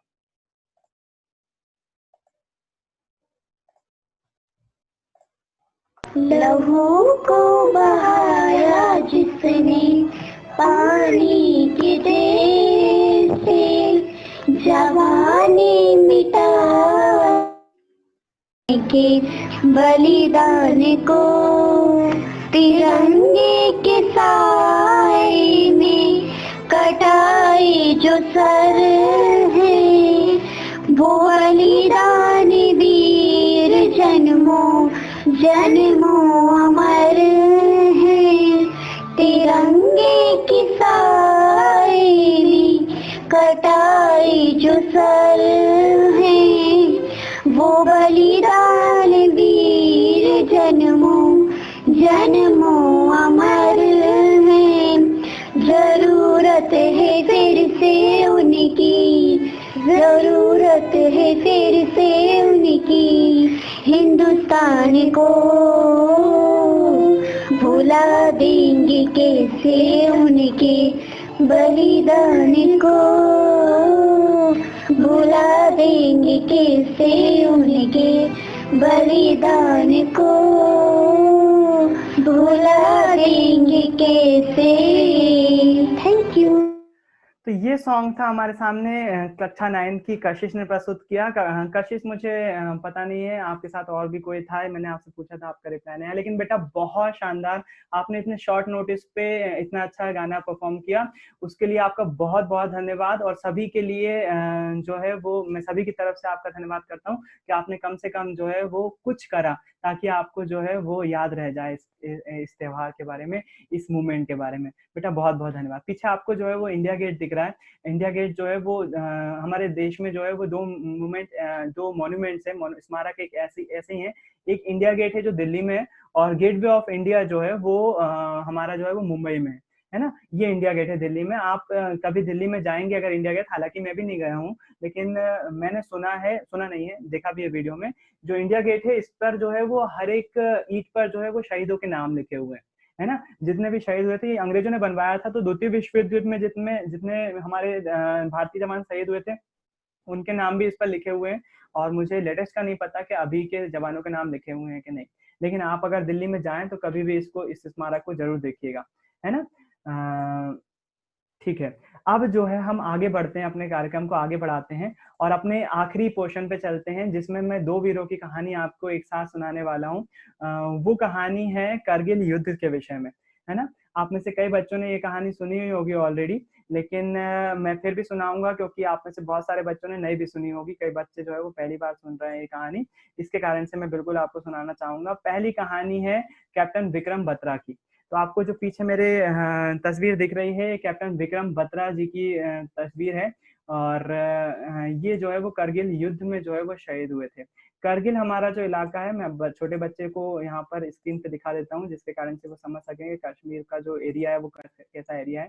यहाँ पर आपको जो मैप दिख रहा है, यहाँ पर एक छोटा सा एरिया दिख रहा है, ये करगिल का एरिया है। यहाँ पर जो है वो कई सारी चोटियां हैं, बहुत सारी जो है यहाँ पर चोटियां हैं, पहाड़ी चोटियां हैं, जिस पर जो है वो 1999 में पाकिस्तान ने क्या कर लिया था, कब्जा कर लिया था। यहाँ पर आपको यहाँ पर ये वाले मैप में अच्छे से दिखेगा। तो ये वाली देखिए, आपको ये ढेर सारी आपको जो चोटियां दिख रही है ना पहाड़ों की, इस पर बर्फ जमी रहती है और ठंड के दिनों में दोनों ही सेनाएं क्या करती हैं, इससे नीचे आ जाती हैं।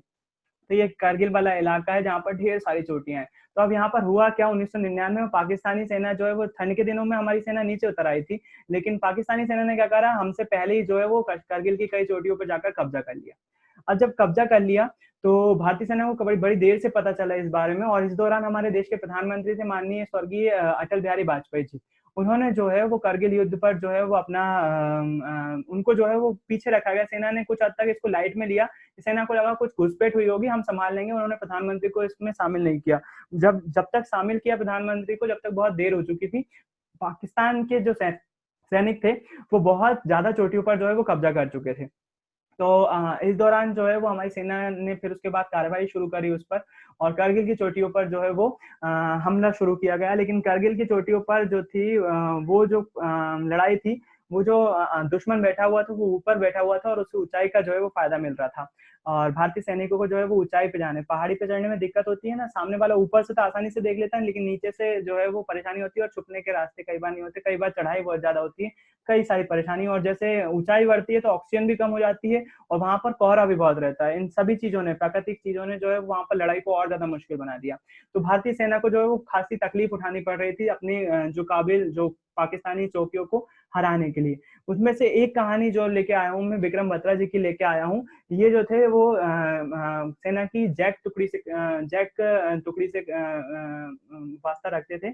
सेना की जो टुकड़ियां होती हैं वो अलग अलग एरिया के हिसाब से अलग अलग होती हैं। इनकी जो जैक राइफल्स थी, जो इनकी कंपनी कमांड थी, उनका जो नारा था, एक हर एक जो कोर होती है, हर एक जो टुकड़ी होती है उसका अपना एक नारा होता है। तो इनका नारा था जय मां काली, है ना। तो ये जो है वो नारे क्यों होते हैं, ताकि उत्साह दे सके। तो इनकी टुकड़ी को पहले एक तोलोलिंग की पहाड़ी थी, वहां पर, उसको तोलोलिंग नाम है उसका पहाड़ी का, उस पर पाकिस्तान ने कब्जा करके रखा था। तो इनको जो है पहले वहां पर भेजा गया, लेकिन ये रिजर्व में रहे। इनके पहले जो है राजपूताना राइफल्स ने जो है वो तोलोलिंग पे कब्जा कर लिया। ये रिजर्व में रहे, इनको लड़ने का मौका नहीं मिल पाया, लेकिन उन्होंने तोलोलिंग पे कब्जा कर लिया। फिर उसके बाद इनकी टुकड़ी को जो है वो दूसरी जगह पे भेजा जा रहा है, क्योंकि बहुत सारी पहाड़ियों पर कब्जा कर लिया था पाकिस्तान ने। तो ये जो है वो दूसरी टुकड़ी पर दूसरी जगह पर गए, और दूसरी जगह पर जो है वो जो पीक कही जाती है वो 5110, उसको नाम देके रखे उन्होंने कुछ अंकों में, आप देखना चाहोगे तो बिल्कुल दिख जाएंगे वो। तो एक पीक का नाम जो है वो 5110 करके कुछ था, या 5010 कुछ, ऐसी कुछ नंबर था। मैंने बताया आपको फैक्ट के बारे में, मैं नहीं जानता।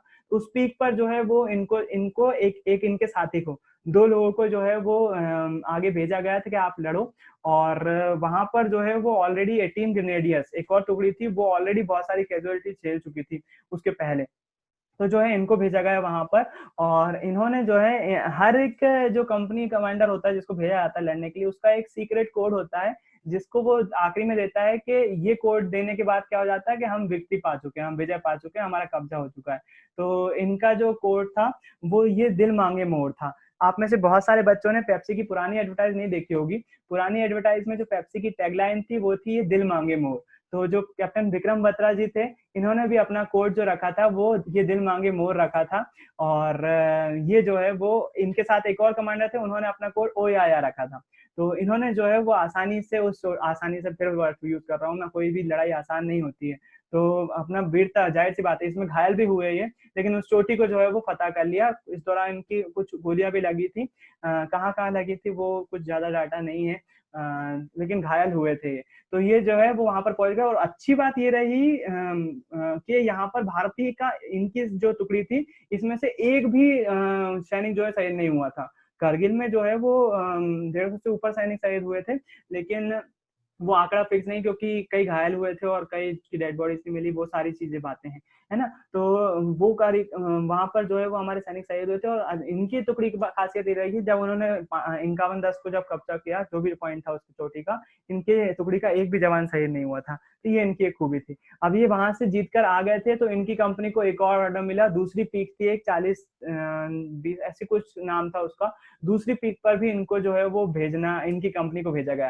तो ये थोड़े से घायल थे और चेतन अवस्था में, मतलब जब बंदा इतनी लड़के आ रहा होता है थक जाता है ना, तो ये जो है वो सो रहे थे। इनके जो लीडर थे, इन्होंने दूसरे जो टुकड़ी में दूसरा लीडर होता है उसको जो है वो लड़ने के लिए भेज दिया गया वहां पर दूसरी पहाड़ी पर। और वो जब लड़ रहे थे तो उन पर जो है वो हैवी शेयरिंग हुई। हैवी शेयरिंग मतलब बहुत ज्यादा लड़ाई जो है वो बहुत ज्यादा हार्ड हो गई, बहुत ज्यादा गोलीबारी होने लगी, तो वो फंस गए।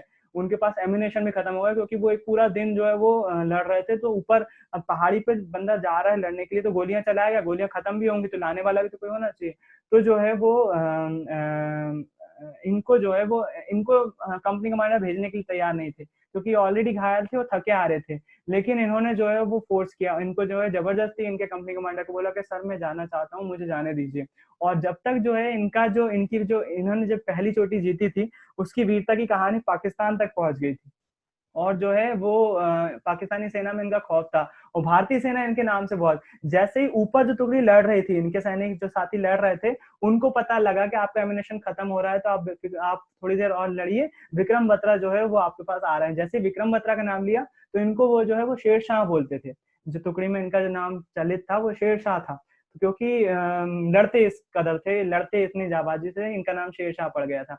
तो जैसे उनको पता चला कि विक्रम बत्रा सर आ रहे हैं, तो उस टुकड़ी में जो है वो खुशी दौड़ गई, उनमें जोश दौड़ गया कि विक्रम सर आ रहे हैं, अब तो हम जीतेंगे, अब तो हमारा सब कुछ हो गई। और जो है वो ऐसा हुआ भी।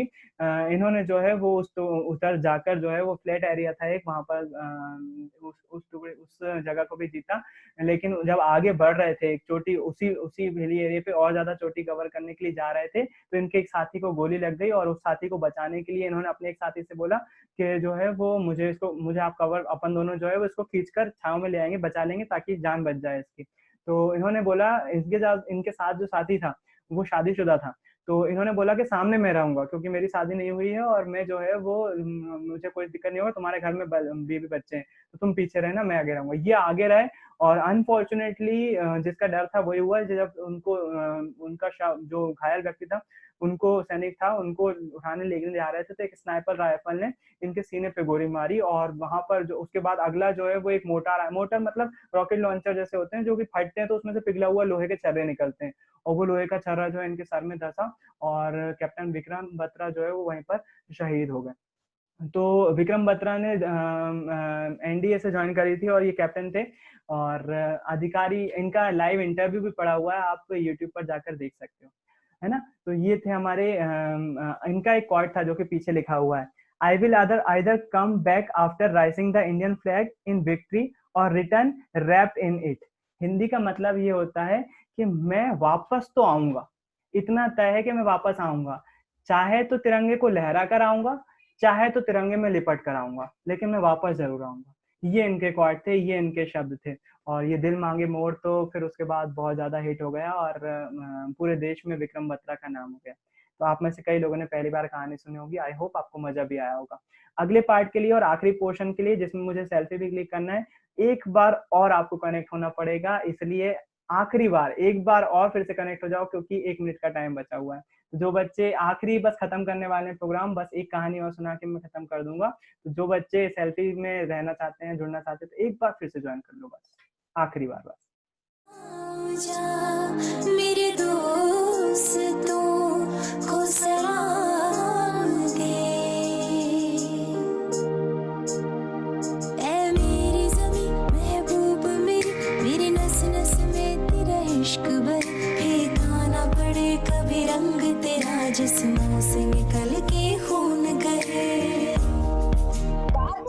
है मेरी ज़मीं अफसोस नहीं, जो मेरे लिए सौ दर्द सहे। महफूज रहे तेरे आन सदा, चाहे जान मेरी ये रहे ना रहे।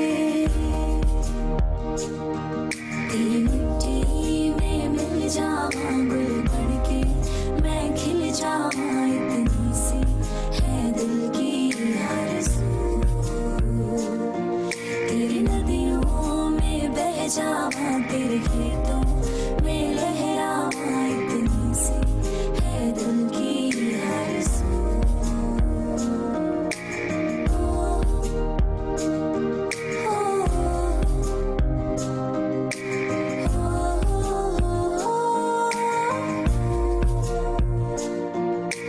भारत हमको जान से प्यारा है, सबसे प्यारा गुलिस्तां हमारा है।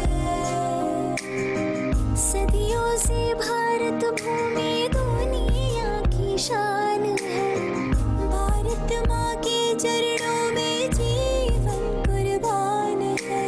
भारत हमको जान से प्यारा है, जहाँ डाल डाल पर सोने की चिड़िया करती है बसेरा। वो भारत देश है मेरा, वो भारत देश है मेरा, जहाँ सत्य अहिंसा और धर्म का पग पग लगता डेरा। आज की कहानी, आखिरी कहानी सुनाने वाला हूँ, जो कि फिर से करगिल वॉर मेमोरियल से जुड़ी हुई है, करगिल वॉर से जुड़ी हुई है, 1999 से जुड़ी हुई है। आपको जो पीछे दिख रहे हैं ये हैं ग्रेनेडियर योगेंद्र सिंह यादव। योगेंद्र यादव जी जो थे वो भारतीय सेना में 1999 में युद्ध में शामिल थे, और जो है इनका काफी योगदान रहा है। कैसा योगदान रहा है उसके बारे में बहुत सारे बच्चों ने सुनी होगी, योगेंद्र सिंह यादव की कहानी मैंने बताई है। आप अगर ब्रीफ में सुनना चाहेंगे तो सबसे अच्छी बात यह है कि ये परमवीर चक्र विजेता जो होते हैं वो भारत का सबसे प्रेस्टिजियस मेडल है, सबसे ज्यादा उच्च मेडल है जो कि युद्ध क्षेत्र में दिया जा सकता है। तो वो परमवीर चक्र विजेता हमारे साथ योगेंद्र सिंह यादव जी जो हैं वो आज भी जीवित हैं, और वो अपनी कहानी खुद बताते हैं। तो आप यूट्यूब पर इनकी कहानी इनके मुंह से सुन सकते हैं, क्योंकि मैं यहाँ पर सुनाऊंगा तो यहाँ पर बहुत ज्यादा टाइम लग जाएगा। लेकिन मैं ब्रीफ में बता देता हूँ कि योगेंद्र सिंह यादव जी जो थे, इन्होंने जो है वो कारगिल की एक चोटी थी टाइगर हिल, वहां पर जो है वो इन्होंने अपना योगदान दिया था। और ये जो थे घातक प्लाटून थी एक, उसमें जो है वो शामिल थे। और उन्होंने वो पहाड़ी जो थी एक आगे सामने ऐसी कुछ थी, मतलब इस साइड जो था वो सपाट एरिया था और इस साइड खड़ा एरिया था। सामने से यहाँ पर इधर से जाते तो क्या होता, पाकिस्तानी सैनिक जो चोटी पे बैठे हुए थे वो आसानी से मार सकते थे, है ना। और अगर इस चीज को अगर मूवी के रूप में देखना है तो एक लक्ष्य मूवी में जो है वो इसी का थोड़ा बहुत इंसिडेंट आपको मिल जाएगा, तो वो भी देख सकते हो आप, लक्ष्य मूवी अगर देखना चाहो तो। इन्होंने जो है वो भारतीय सेना ने डिसाइड किया कि हम सामने से तो हमला करते रहेंगे, लेकिन एक टुकड़ी को पीछे से भेजेंगे, ताकि पीछे से वो पहाड़ी चढ़कर जो है वो ऊपर जो है वो मार सके। तो ये जो है उस टुकड़ी में शामिल थे। वो टुकड़ी जो है वो पहाड़ी ऊपर चढ़ी, और बड़ी ऊंची बिल्कुल दुर्गम पहाड़ी थी वो। ऊपर चढ़े तो किस्मत इतनी थोड़ी बहुत साथ दी कि थोड़ी बहुत पाकिस्तानी सैनिकों ने झांक कर नहीं देखा कि इस साइड से आ सकते हैं। लेकिन अनफॉर्चुनेटली आखिरी में जो है वो पाकिस्तानी सैनिकों को पता चल गया कि सैनिक यहाँ से आ रहे हैं, और उन्होंने क्या करा, गोलीबारी शुरू कर दी, जिसमें से जो है बहुत सारे जवान शहीद हो गए। उसके बाद भी कई जवान शहीद हो गए थे, लेकिन इनकी टुकड़ी में जो है वो कई ऐसे कमांडर थे जिन्होंने जो है वो लड़ाई जारी रखी, और जो है उस चोटी पर जो है वो लगभग कब्जा कर ही लिया था। इस दौरान जो है इनको भी गोली लगी, और इनके कई सारे सैनिक जो है इनके साथी जो थे वो मारे गए, और लगभग सभी साथी खत्म हो गए। आखिरी में जब ये बचे हुए थे तो इनकी हालत इतनी ज्यादा खराब थी, इनके हाथ पैरों में इतनी ज्यादा गोली लगी हुई थी, तो इन्होंने जो है पहले तो इनको लगा कि मैं मर गया हूँ। तो जो है वो कई बहुत सारी छोटी छोटी बातें, इनको एक बार ऐसा लगा कि इनका जो है वो हाथ अलग हो गया है, तो इनके साथी ने बोला नहीं सर, आपकी केवल उंगली कटी है, आपको कुछ भी नहीं हुआ, आपका हाथ वहीं का वहीं है। लेकिन उसके बाद ये सब भी हुआ कि इनका हाथ जो है वो पूरी तरह से अलग हो गया था, पूरी तरह से ऐसा मांस, उसकी हड्डी दिखने लगी थी। तो इन्होंने क्या करा, अपने उस हाथ को जो है वो अपने बेल्ट की सहायता से उसको बांधा, और जो है एक हाथ से जो है वो अपनी सैनिक, वो टोली जो छोटी थी उस पर पाकिस्तानी सैनिकों को मार चुके थे, लेकिन वहां से पाकिस्तानी सैनिक और आते रहते थे। अब जो आ रहे हैं उनको तो पता नहीं कितने लोग मर गए, कितने लोग जिंदा हो गए।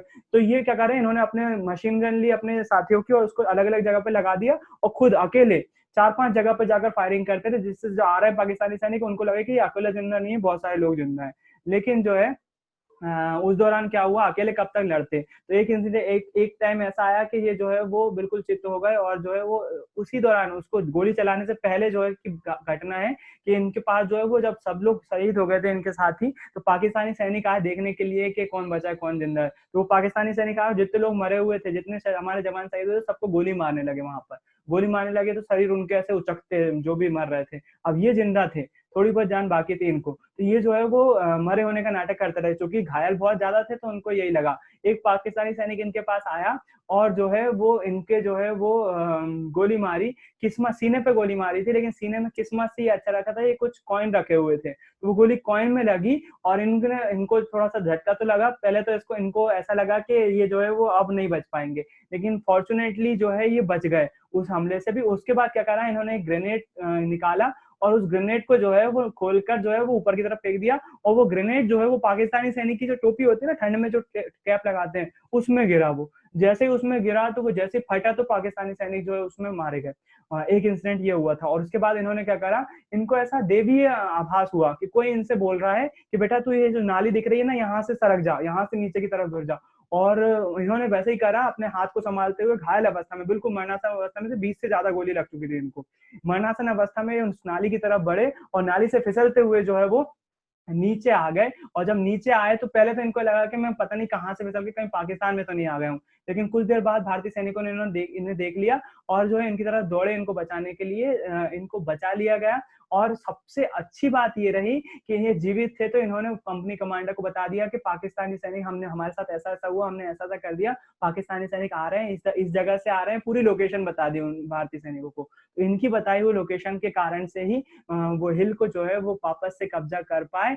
और इनको जो है वो इनके साथ एक थोड़ी सी ट्रेजेडी ये हुई, इनके साथ एक और था इन्हीं के नाम जैसा, योगेंद्र यादव, जहां तक उनका भी नाम योगेंद्र यादव ही था, तो वो शहीद हो गए थे इस दौरान। दोनों बहुत अच्छे दोस्त थे। अगर आप एक मूवी देखोगे जो कि करगिल मूवी है, करगिल नामी मूवी पर, उसमें आपको इनका सीन दिख जाएगा, मनोज वाजपेयी जी ने निभाया है ना। तो वो जो है वो इनके साथ थे वो। तो ये जो है ये तो बच गए, लेकिन वो शहीद हो गए थे, तो सेना को लगा कि वो ही थे योगेंद्र यादव। तो पहले तो इनको घोषणा कर दी गई कि परमवीर चक्र दिया जाता है मरणोपरांत, लेकिन बाद में पता चला ये जिंदा थे, ये बच गए थे उस घायल अवस्था से, और इनको जो है वो फिर जो है वो परमवीर चक्र दिया गया। और ये आज भी जीवित हैं, परमवीर चक्र विजेता की श्रेणी में आते हैं और हमारे देश के नायक हैं। तो 1999 के युद्ध में जो है वो इनका बहुत बड़ा योगदान रहा। ये थे आपके पास योगेंद्र यादव, जिनके बारे में आपको जानना चाहिए। तो हमारी ही कुछ सैनिकों के बारे में मैंने आज बहुत, चूंकि आप देख रहे हो टाइम ऑलरेडी बहुत ज्यादा हो चुका है, इसलिए मैंने कुछ सैनिकों के बारे में, मैंने उनके जीवन का बहुत छोटा टुकड़ा आपको बताया है। उनके बहुत बड़ा टुकड़ा जो है वो मैंने रहने दिया है, ताकि आप में, मेरा जो मेन उद्देश्य था वो आपके अंदर इंटरेस्ट जगाना था, ताकि हमारे आपको मालूम हो कि हमारे देश में सभी लोगों ने कितना योगदान दिया और आजादी के बाद भी कितना योगदान दिया और अभी भी दे रहे हैं। जिसमें से अभी मैंने बहुत सारे योगदान नाम छोड़े दिए, जिसमें से मिसाइल मैन हमारे एपीजे अब्दुल कलाम जी थे, उनके बारे में आपको कुछ नहीं बताया है। एक टीएन सेशन सर थे, जिन्होंने जो है वो चुनाव आयोग के लिए इतना ज्यादा योगदान दिया, तो उनकी आजादी के बाद ऐसे अधिकारियों, ऐसे नागरिकों, ऐसे वैज्ञानिकों की सहायता से जो देश आगे बढ़ रहा है ना, उनका नाम नहीं लेंगे तो अपमान है स्वतंत्रता दिवस मनाने का। तो हालांकि हमारे पास टाइम की कमी थी, अगली बार कभी कोशिश करेंगे उनके बारे में भी चर्चा करने के लिए। तो मेरे से जितना हो सका मैंने आपको कोशिश करी कि इस जो दिन था, इस दिन को थोड़ा सा मेमोरेबल बना दूं और आपको कुछ नॉलेज दे सकूं। आई होप आपको कुछ ना कुछ नॉलेज आज जरूर मिला होगा। इसी के साथ जो है वो आज की जो त्योहार था उसको खत्म करते हैं। और आखिरी सेल्फी के लिए सभी लोग अपने वीडियो ऑन कर लें, जो बच्चे कर सकते हैं वो कम से कम कर लें, ताकि जो है मैं एक स्क्रीनशॉट ले सकूं और जो है आपका जो है वो स्क्रीनशॉट अपने स्कूल के इतिहास में दर्ज हो जाए, ताकि हमने कैसे त्योहार मनाया था वो हमारे पास जो है वो हमारे पास एक प्रूफ है कि हमने कुछ इस तरह से अपना त्योहार मनाया था। तो सभी लोग अपने अपने वीडियो ऑन कर लें कृपया कर। जिन बच्चों के नहीं हो रहे हैं मैं उनको रिक्वेस्ट भेज देता हूँ, उनके हो जाएंगे।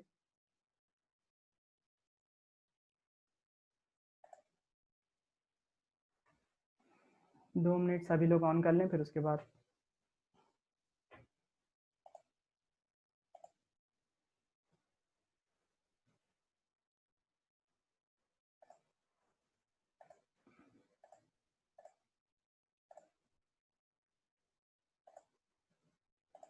सभी लोग ऑन कर लें, फिर उसके बाद खींच रहा हूँ मैं। बैकग्राउंड म्यूजिक बजा देते हैं जब तक।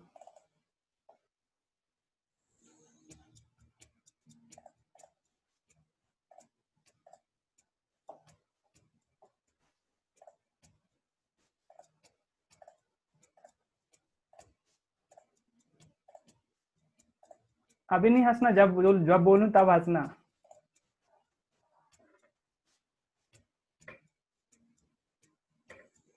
चलिए ठीक, रेडी।